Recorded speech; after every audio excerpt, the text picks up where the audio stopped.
Hi, I'm Theresa Horne from Sisterhood is Strong. And I'm Sarah Turino from Turino Fitness. And this is Two Trainers Talking, a show where two trainers talk about different topics to help you get healthy, you get happier, and you get peaceful. Because getting healthier shouldn't be complicated or expensive or difficult. Today's topic is self-care and Mother's Day. Mom, this is supposed to be your day. And here are some ideas to help you care for yourself, self-care on this and every day. So Theresa, this was your idea to talk about this. Why was it important to you? Well, I was talking with a friend, and this was when this whole term self-care, I kind of felt like became like popular. And she said, someone was asking me, what do you do for self-care? And she was like, self-care. It's like survival mode, right? You know, a lot of times it's just, we're just going and we're trying to keep it together. So self-care doesn't even really come into the radar, and it absolutely should. And we don't necessarily need a fancy little term for it. You know, this is my self-care time, but you know, that's what it is. And we can put a name on it and give it some honor and a place to be. So, yeah, you're worth it. You're worth a whole word, self-care. Let's do it. And it's funny how, don't you think self-care has taken on this kind of connotation of that it has to be like spending a lot of money, going on, getting a massage, you know, that is not how I do my self-care. That's actually more stressful to me. But isn't it funny how self-care has turned into this kind of like idea that has to be something so complicated and expensive and unattainable? Right. Yeah, it has to be, you know, a hot bath with bubbles and champagne and candles and a whole evening to yourself. And, you know, a lot of us just don't have that to give, but we want to achieve self-care. So I talked about, you know, bubbles and a bubble bath maybe. So what are some ideas that you actually use, Sarah, for your self-care? So honestly, top 3 things that I do for self-care on the daily. I try to get to a place where I can take a few deep breaths. Sometimes I try to do that throughout my day. I tend to run a little hot, and so I need to use my breath to kind of bring myself down a little bit. Another self-care thing that I do is I drink a lot of water. And so even just a nice cool glass of water. And then I offer myself a cup of tea in the afternoon and a quiet minute in the hubbub of the day before my kids come home. I usually have a cup of tea.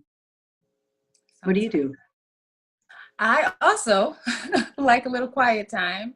I usually get up early before the busyness of the rest of the family getting up. So I get up and I try to have a little bit of quiet time with God.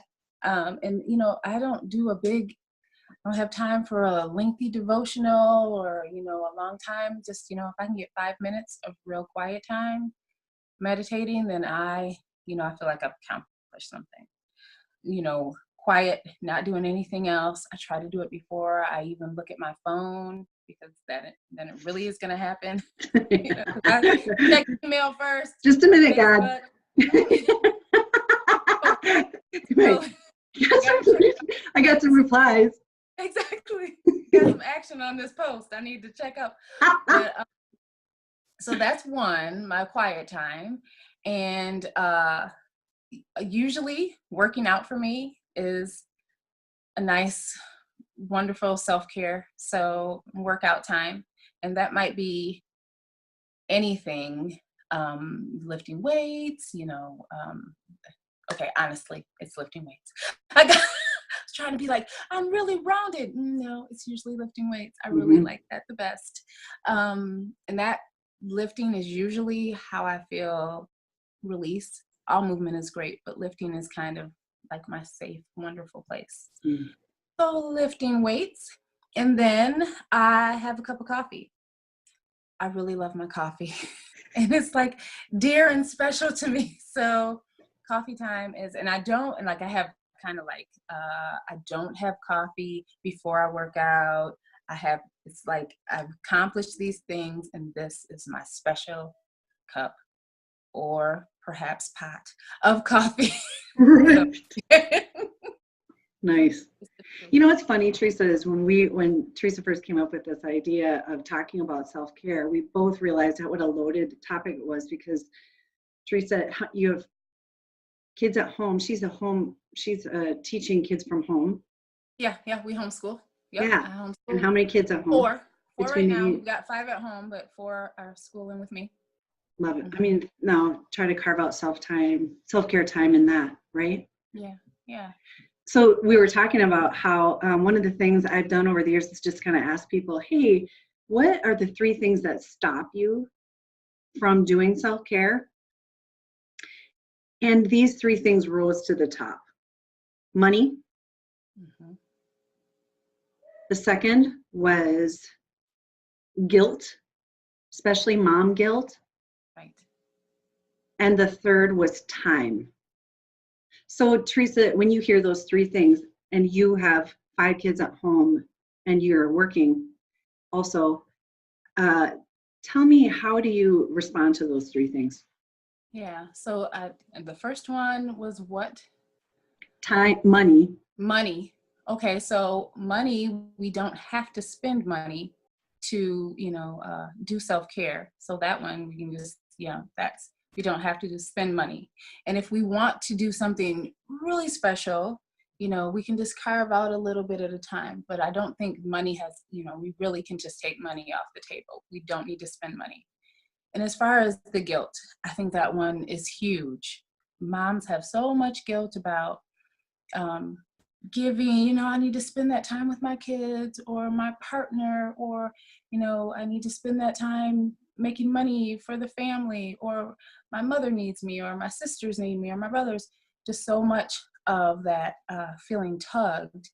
But the thing I think we really should think about is, if we're concerned about giving people our best, you cannot give somebody your best if you are running on empty. So, that the Empty cup thing. empty cup thing, or I was just thinking in the airplane when they say, if there's an emergency, you got to put your air mask on, and you think, oh, if there's an emergency and my baby's next to me, I want them to be safe. But if you die, sounds horrible, but if something happens to you, you can help no one.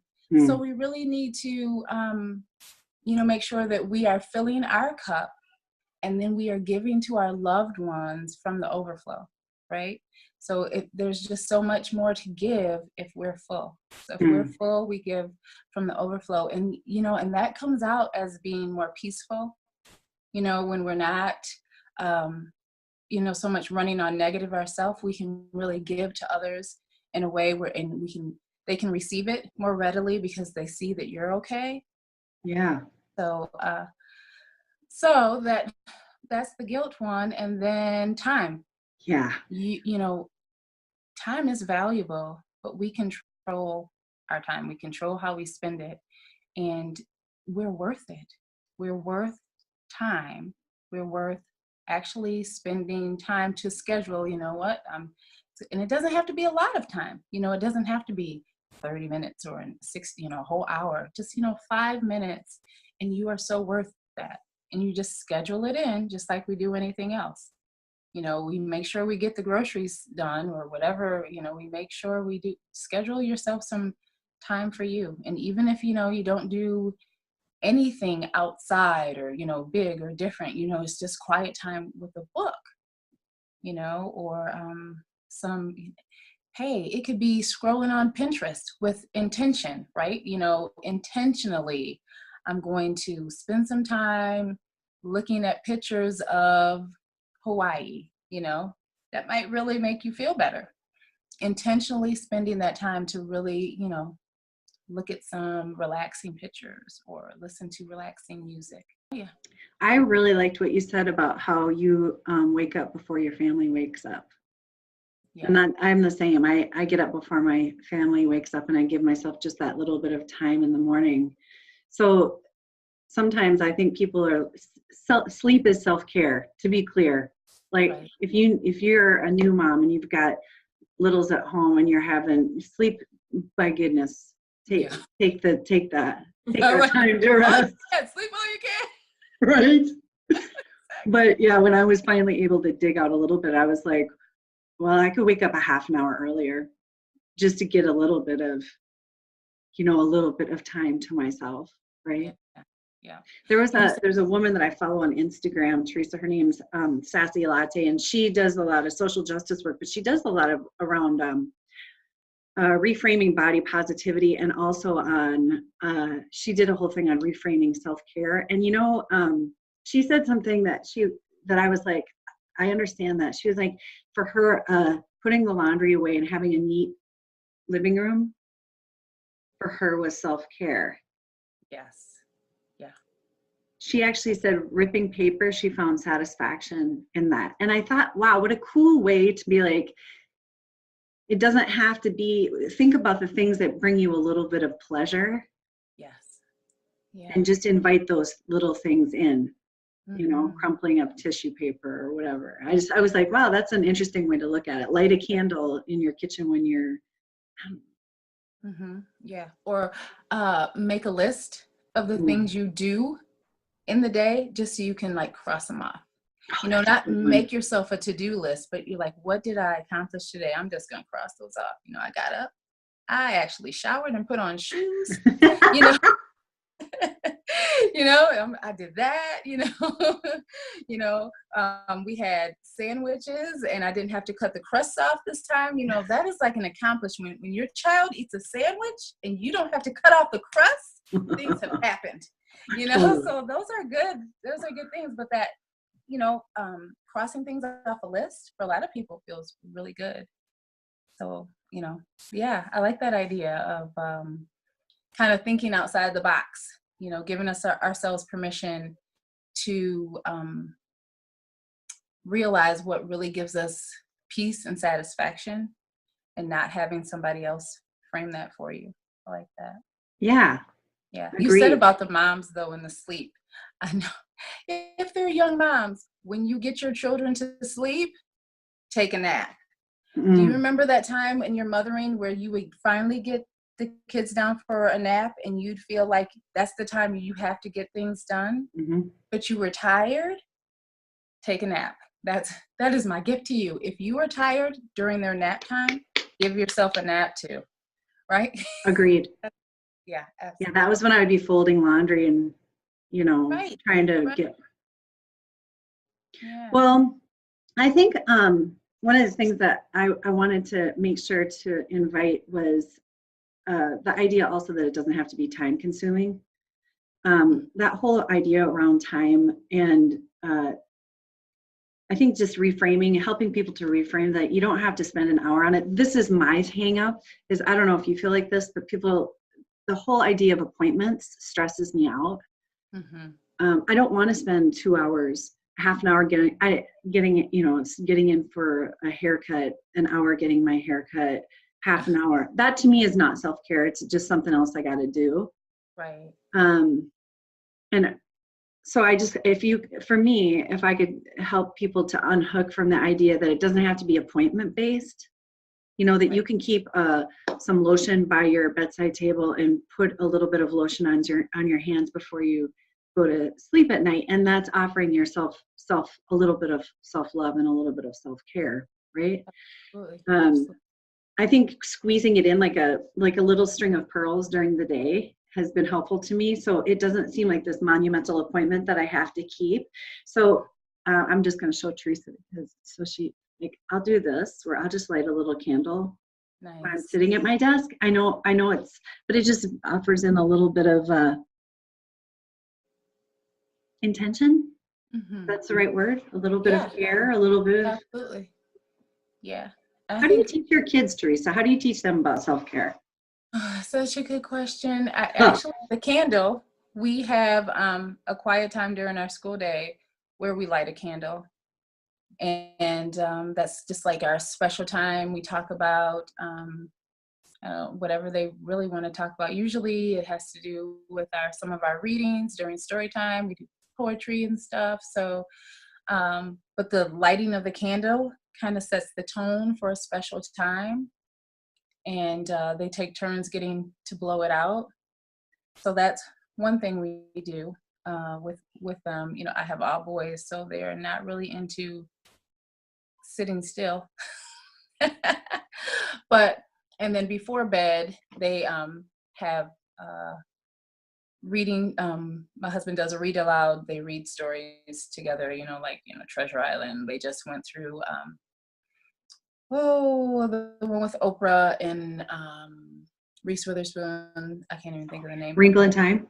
Wrinkle in Time. Yeah, my husband read that to them for the second time in preparation for the movie coming out. Nice. But after they do that time, they have a time where they can share, with have talk time, and that's, I think, some self-care time where they can just have permission to be still. They can't do a device. They can't be busy, so that gives them a little, I feel like it builds in for them some time where they are quiet and can just be like, oh, okay, now's the time to talk to daddy, or I can talk to mommy, or just go in my room and be by myself. And don't you think that thing that you just did, that's how often do we give ourselves that gift? Right.